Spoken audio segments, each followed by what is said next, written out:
Okay, hello there. My name is Luke Jennings. I'm VP of R&D at Push Security. Welcome to my webinar titled, It's 2025, why haven't we solved phishing yet? Good question. It's been around for a long time, so we're going to go through that today. Okay, so let's look at the agenda quickly. What are we going to cover? First of all, we're just going to look at how modern IT impacts phishing. There's been a huge amount of change in modern IT in the last decade or so. That's significantly impacted this area, so we'll cover that first. Then we'll look at why typical phishing prevention controls are failing. So we're thinking more around sort of SSO and MFA type things here, so we'll look at that. And then we'll go on to more the detection side and look at why the detection side is failing. And finally, we'll come back and say, look, how do we fix this going forwards? How do we make phishing a thing of the past?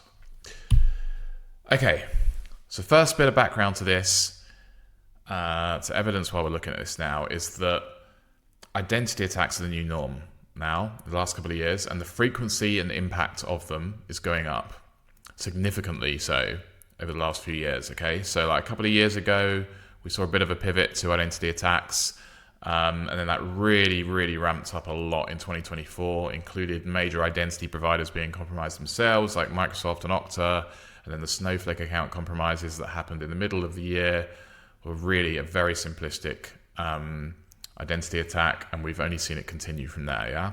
Now, phishing is not the only form of identity attack. There are lots, but stolen credentials are a big part of it, and phishing is one aspect of this. So we're just seeing that in general, people have moved to this space, identity attacks to achieve account takeover. Okay. So we've seen this big shift here. Why is this working? So when it comes to phishing, what we typically hear from people is on the prevention side, oh yeah, all our users log in via SSO using our identity provider, everyone's using MFA, all good. User education side, we'll see people saying, okay, yeah, we do phishing simulations all the time, click rates are falling, report rates are rising, so we've got that locked down.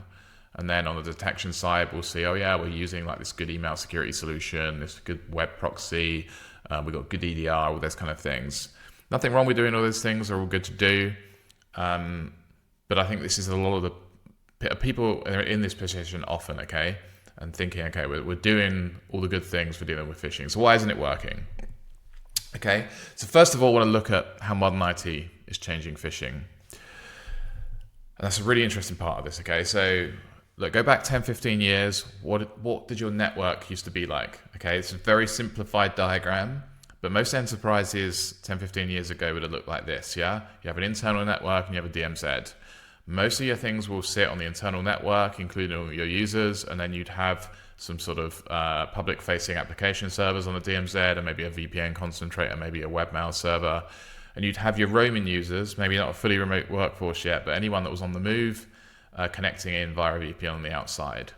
And basically attackers were faced with either doing old school network attacks, trying to get through the firewall and attack things on the inside, or 10 or so years ago, people started pivoting to endpoint attacks, so they'd attack the endpoint directly instead. So that's how things were. Really what we've seen a big change to in the last decade or so is this explosion of cloud apps. Now, what's commonplace is for endpoints to just talk directly to a whole range of different cloud apps. Now, for some of those, they may go via an identity provider, providing some form of SSO, like Okta, Google, Microsoft, and so forth. In many cases, they may just access them directly. This has led to hundreds of decentralized apps being used, thousands of identities. All of these are potential phishing targets. So, really, the sort of whole ecosystem and tech setup around this has changed. That's one big factor here, okay?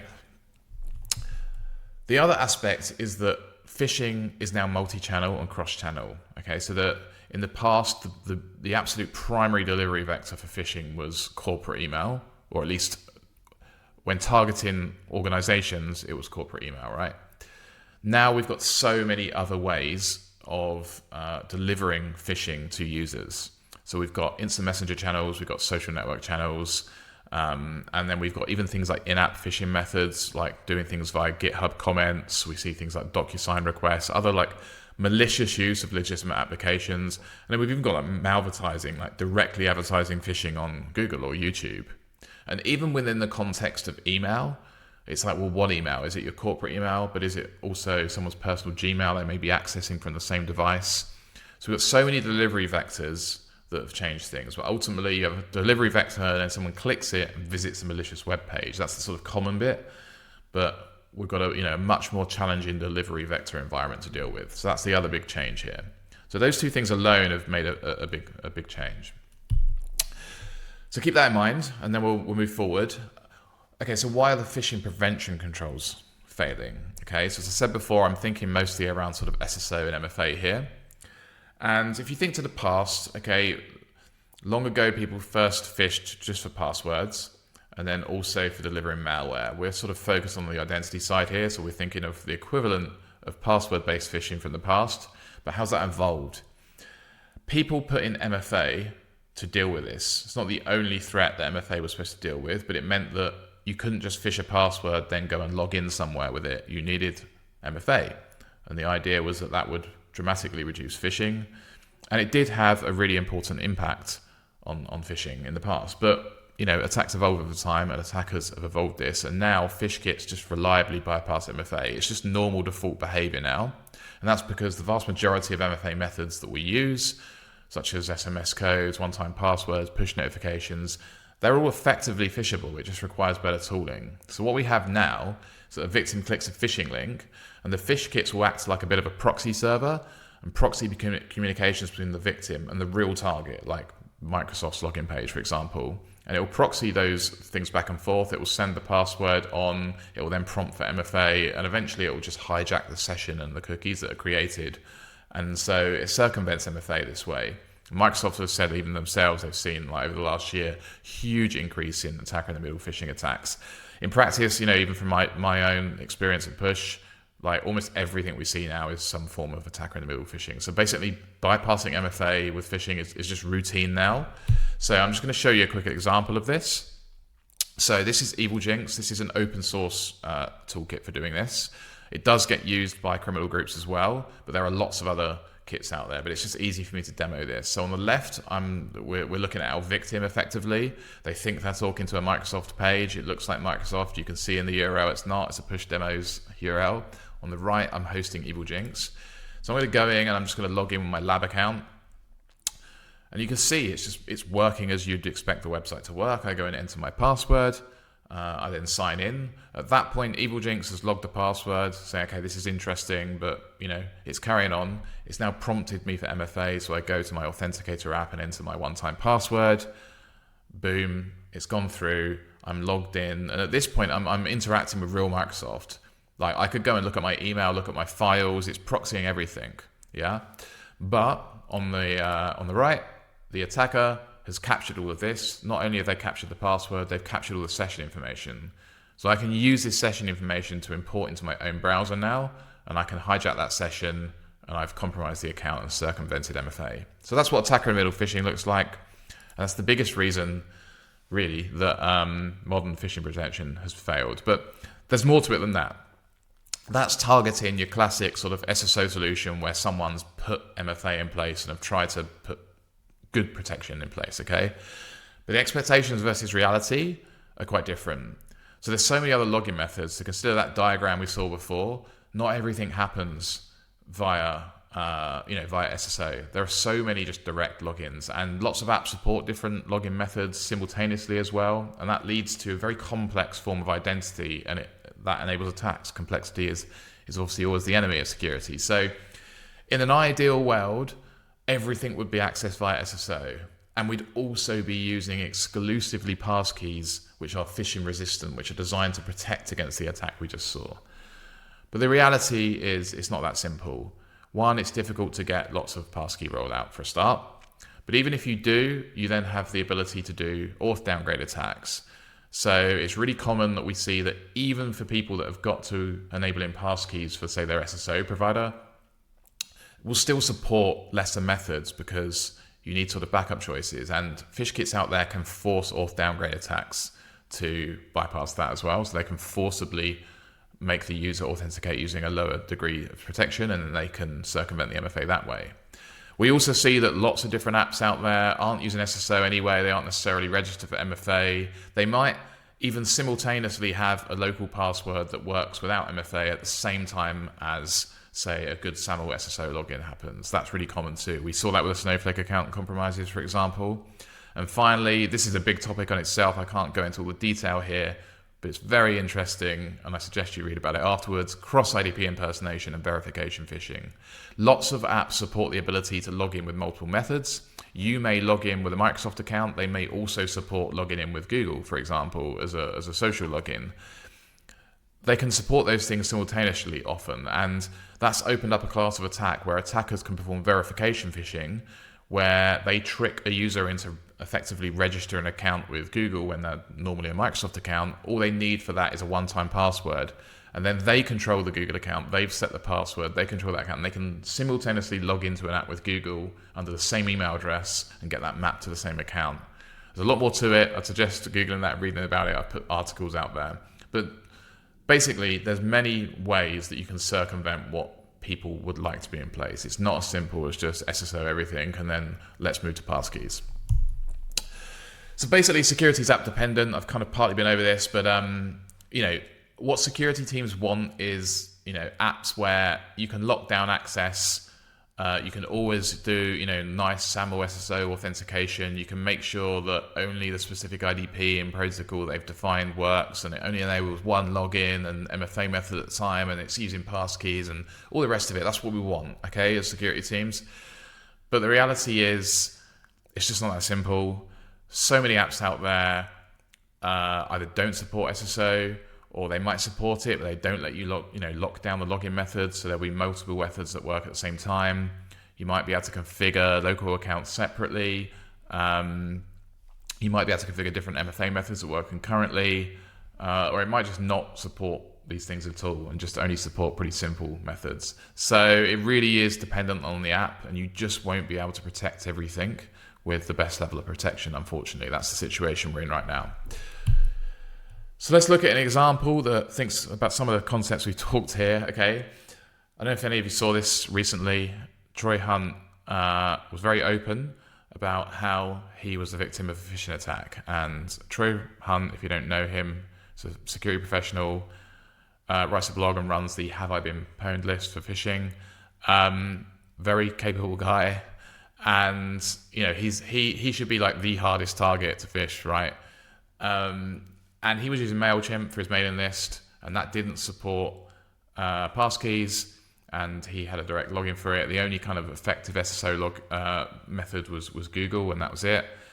And he got phished. So if you think about, we try and set these things up as security professionals, and we try and do awareness training for users that aren't even technical. Like, if you look at an example like this and say, even in this situation, it can fail. It makes us realize, there's no such thing as configuring the high secure method for everything and getting the awareness training so good that no user falls for it. So, it's just an interesting example in this case. We need to be prepared for failure, and we need to find better ways to operate going forwards. Okay, so that covers the kind of prevention side, the SSO and the MFA side. Let's think about why phishing detection controls are failing. Yeah, so we'll move on to some slightly different controls that we normally see. So how does this work? This is a complicated area in itself. So I'm going to break this down into some simple areas, and typically we have multiple lines of defense. And what we'll generally see here is that it's sort of email based, link based, and maybe proxy based. Okay, so we have like secure email gateways, we'll have secure web gateways, maybe we'll have some cloud email security solutions in there too. And there's generally various levels of analysis that happen along here. So we'll have sort of basic email-based checks, like looking at sender reputation and sort of things like that. We'll have some level of email content analysis, and then we'll have a lot of dedicated analysis just of links themselves if they're in there. And then if things get to the point of going via a secure web gateway, we may have some traffic analysis and page inspection there as well. So these kind of things feed into each other, and there are detection rules along the way, but simplifying things slightly here, but a big part of this results in block lists. They underpin a lot of these things. So IOCs will be developed from current phish kits. This could be domain based. It could be IP based. It could be other sort of artifacts that may be supported. And these things get fed by vendors back into the different phases here, right? And then that sort of leads to blocking things.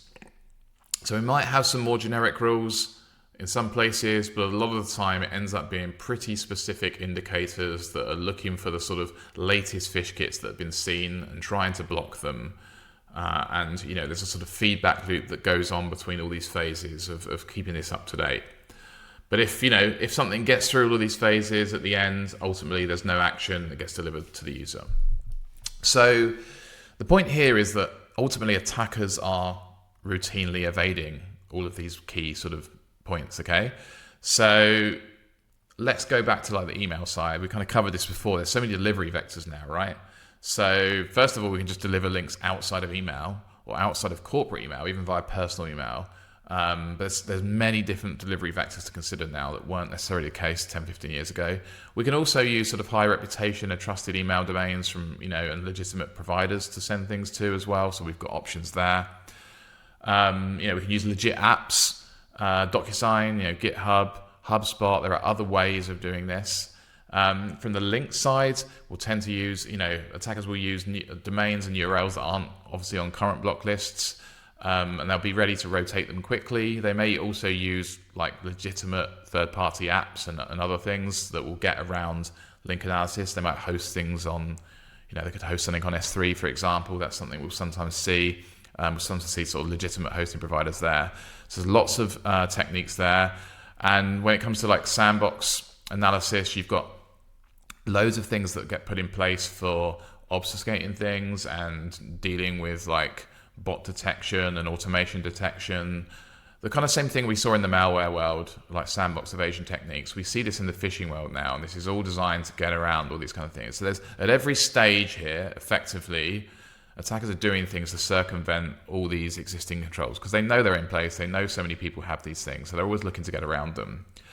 And ultimately, it's working for a period of time generally. So, they're prepared that something will get burnt eventually, and then a specific indicator will get fed back.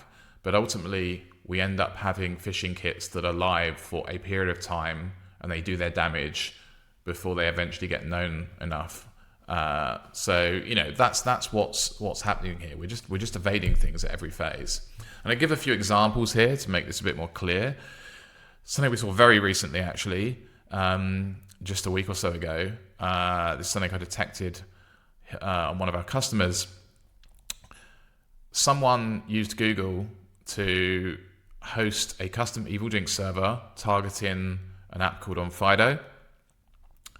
And so ultimately, if you Googled OnFido, they managed to get their ad above the real one. So that top link there, that looks pretty legit, but it's onfido.us.com, not onfido.com. That was an Evil Jinx server. So the exact attack we saw before, this was exactly what this was. It just wasn't targeting Microsoft. It was targeting effectively customers of OnFido. So it was a bit more targeted. You didn't have to send an email, complete watering hole technique. In our case, we saw someone that they were a user of it. They normally used it via Okta, and they genuinely just Googled for the link and clicked it.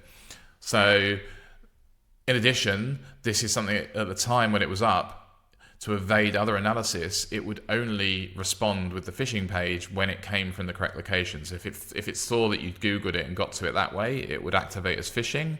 If you got to it through another way, it would like 404 redirect to something legit. And that was another, a common evasion technique. We've also very recently seen this really sophisticated Google phish. You might have seen this. It's got spread around social media quite a lot. This was a really interesting one. It involved some pretty clever attacks on like Google OAuth to spoof some emails as Google, and eventually ended up hosting effectively a phishing site on a Google domain as well, sites.google. So rather than being accounts.google.com, it's sites.google.com. And obviously that's a very trusted domain, and they operated a phishing attack on there as well. So that's circumventing a lot of these controls. This was a particularly sophisticated one. But more generally, we just see lots of different techniques to say prevent analysis that do bot detection, prevent all these automated analysis and link explosions from sandbox sort of techniques from working. Like this is just a basic example from one kit from a while ago. There are things in place in the JavaScript to make sure certain things execute and make sure things execute in the right order.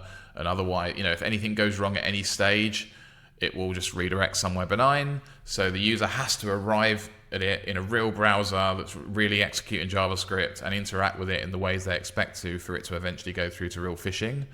And another big part of this is like put in bot detection gateways. So in this case, it was using Cloudflare, Turnstile as a bot detection measure. That's super common now. We see Turnstile used in so many different phish kits, as well as other custom capture mechanisms to defeat automated analysis. So again, that it doesn't turn into a phishing kit until there's a real user interacting with it.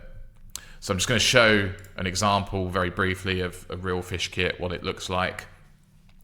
So you see that from a user's perspective, that's all they see, and then Cloudflare's passed, whereas the automated analysis tools wouldn't have necessarily got past that. Then you get here, at this point, we're attacker in the middle phishing. This isn't Evil Jinx, this is a different criminal kit.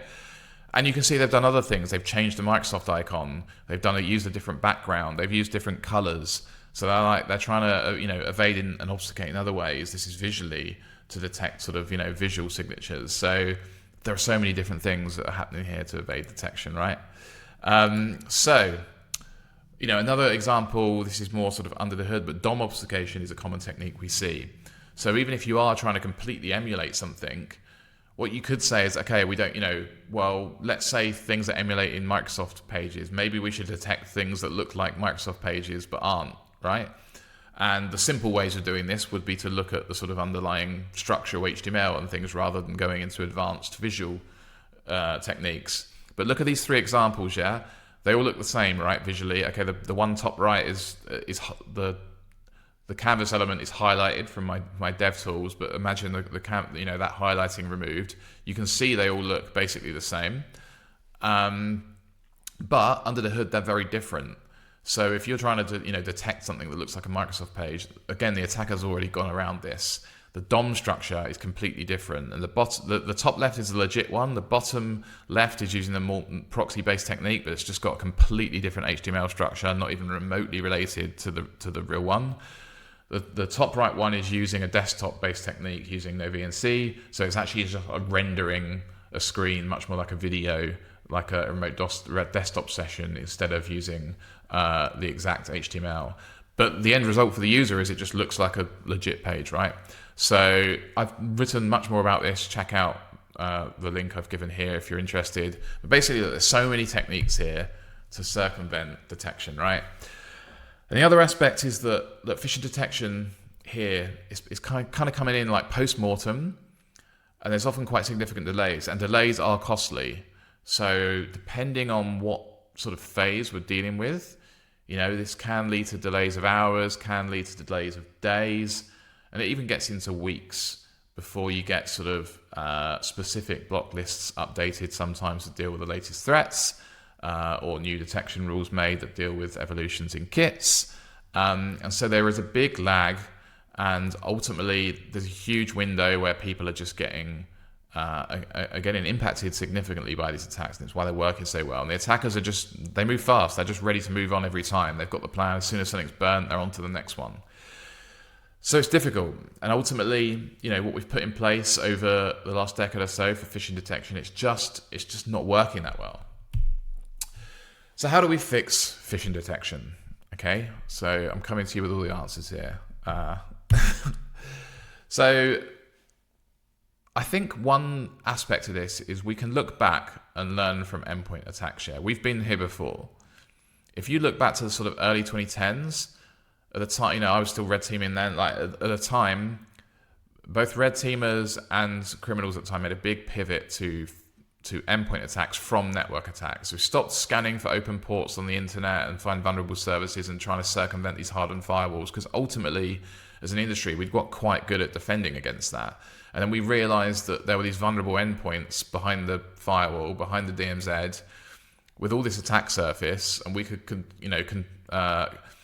exploit them with some sort of malware or malicious Office macro or whatever, get a command and control channel out to the internet, and then we could compromise organizations that way. And it was a radical shift in attacks, and no one was prepared for it. No one could defend against it properly at the time.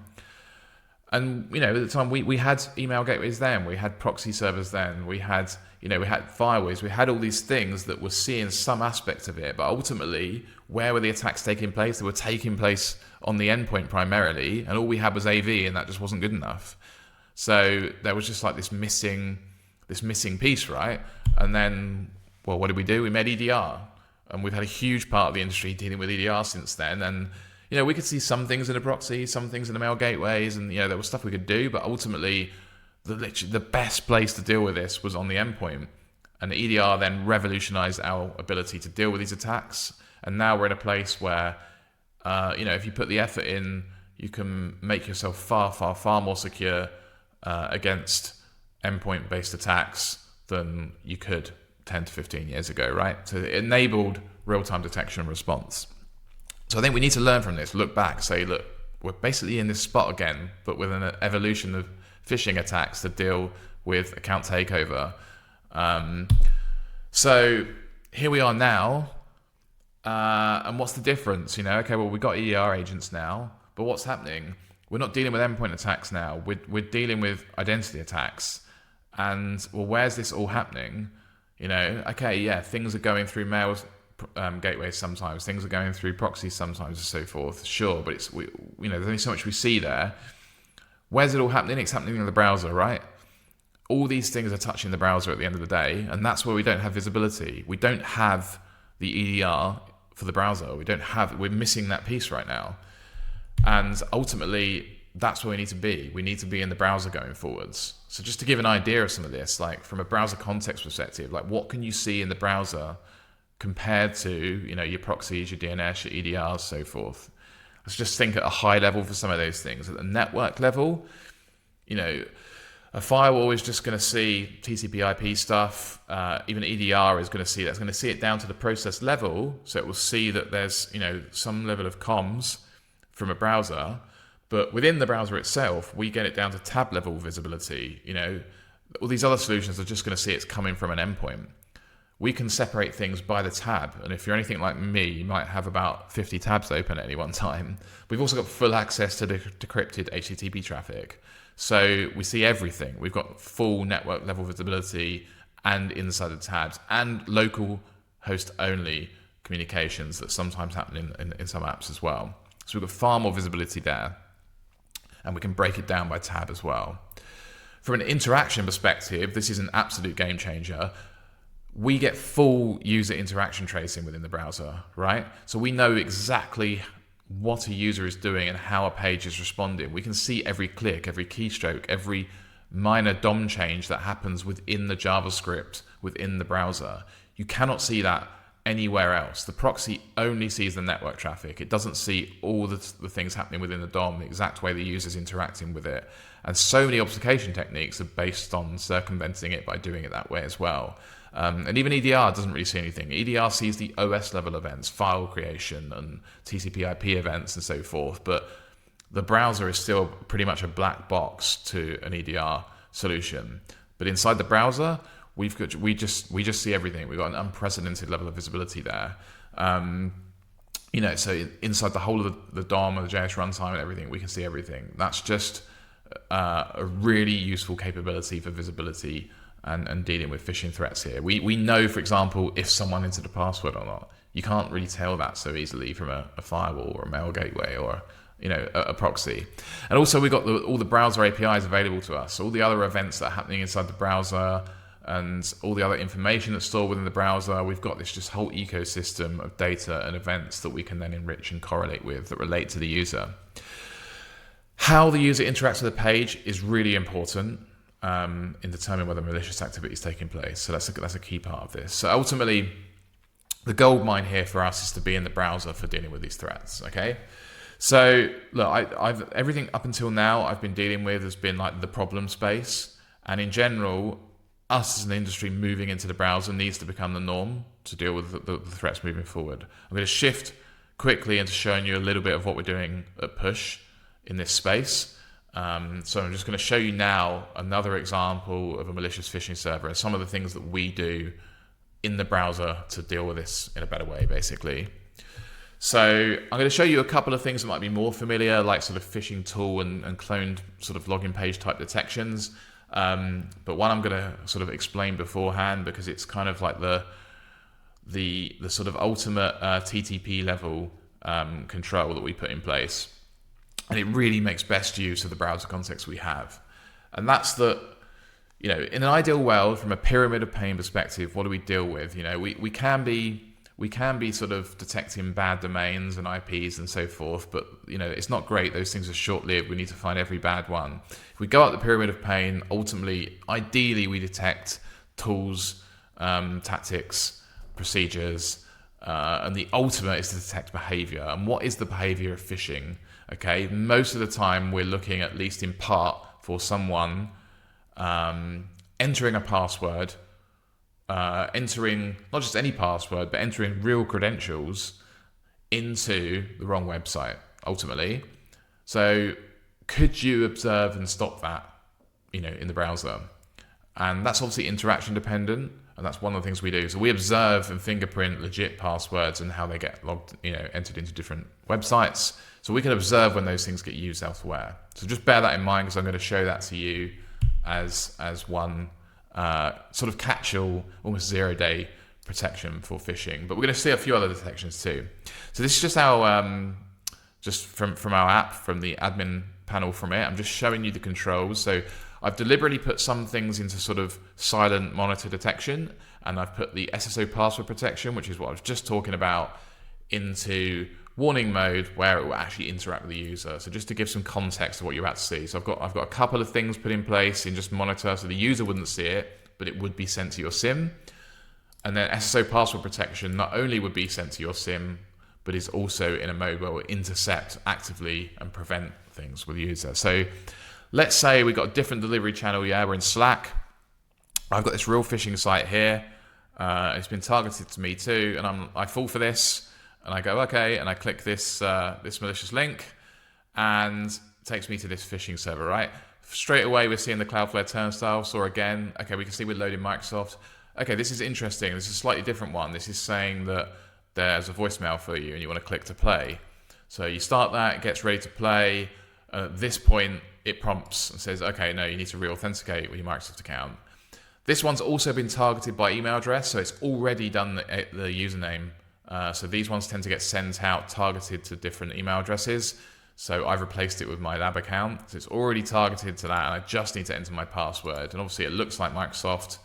So I'm falling for it. I'm starting to enter my IDP password. I'm using a demo password in this case, but in principle, this would be entering my Microsoft password. And once we see in the browser you've entered the exact thing, we can kick in at that point and stop you interacting any further. So the user has been blocked and prevented at this point. You just can't do this through any other solution. You can only do something like this inside the browser. So we prevented that phishing attack there, but also obviously, we get the events as well. So, okay, look, you just saw that live pop up now that just arrived at the back end, switching from there. And so you can see, okay, the SSO password was used on that site. But also you can see earlier, we also got a different detection for a cloned login page. We detected that this was something that looked like Microsoft, but was not. So, there are other detections too. Even if no password was entered, you would have seen that this user was targeted. It's just an idea of some of the things we're doing in the browser. A very quick whistle-stop tour to put some of these things into context. Okay, so is the browser the new OS? I mean, basically yes. Modern work happens in the browser. It's where attacks happen too as a result, yeah? This is where the context lives. So this is where we stop these attacks, right? We've gone from the point where we had thick clients 15 years ago and now a tab in a browser. Just more and more things are ending up as like Chrome tabs or Edge tabs or whatever your browser of choice is. And the attacks have shifted there and to the identities that they control as well.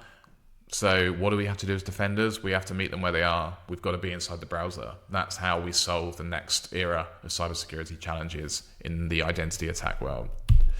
So closing thoughts. Look, the same commodity phish kits are being used time and time again, and they are consistently evading standard detection controls, and they are consistently evading common prevention controls and SSO and MFA and all these things. They're getting around these controls because ultimately the controls are mostly sitting in the wrong place to detect and stop modern phishing. Modern phishing has evolved, modern IT has evolved, and as a result, as defenders, we need to evolve our solutions as well. So right now, the industry has got a real visibility problem. And if we don't detect the kits in the first place, we can't report on them, and it gets exacerbated. So ultimately, we need to think very seriously about expanding phishing detection and prevention into the browser. That's where the attacks are happening, and that's where we'll fight them off next. Okay, so before we get to questions, if you're interested in this space, I've focused obviously completely on phishing here, but this is part of a broader change in eras of attack. Identity attacks are the new normal, and those ultimately deal with SaaS platforms or SaaS attacks. I released this matrix on GitHub a couple of years ago now. It's effectively the equivalent of the MITRE attack framework, but focused purely in the identity attack world. So it's an open source repo. If you want to learn more about these things, there are so many more identity attacks to be dealing with now, and this is where everything is shifting. So go check that out on GitHub. That's just some good further reading if you're interested. And okay, that concludes the presentation. And yeah, thank you for listening. And yeah, any questions? We'll move to that now. Great. Yeah, so we've got a little bit of time for a few questions. So thank you for everybody who's been sending your questions in. You can continue to send your questions in. If you do so in the next few minutes, we'll try to get to them. Okay, so first question, do you think it'll become mainstream for anti-phishing solutions to move into the browser in the future? So yes, I think it's such a powerful tool that, like, no doubt, we'll see a lot more movement into that. I mean, obviously the big question with that is from a vendor perspective, who it will be. I think generally with these things in the past, the biggest existing vendors in this space will be the last to make shifts like this. We saw that in the EDR world compared with the AV vendors and so forth. But I think in general, yes, we will see more people moving into the browser, not just for anti-phishing, I think for lots of other things as well, because it's becoming so well matched to the way IT has changed. And it's useful for many security use cases that, beyond that, and even sort of more IT management cases as well. Great. Got a question here, which is, so is your product based on a browser plugin or your own secure enterprise browser? So our product is based on an extension. So yeah, we use browser plugins, support all the major browsers. We actually integrate with other secure enterprise browsers too. We've got customers that use Ireland, for example, and we actually integrate with that too. But yeah, we're an extension based rather than a browser ourselves. Yeah, great. I can take this one, which is, will the presentation be shared afterwards? Yes, everybody will receive a copy to your email. You can watch it on demand or share it around with your colleagues. So yeah, it'll also be on YouTube later.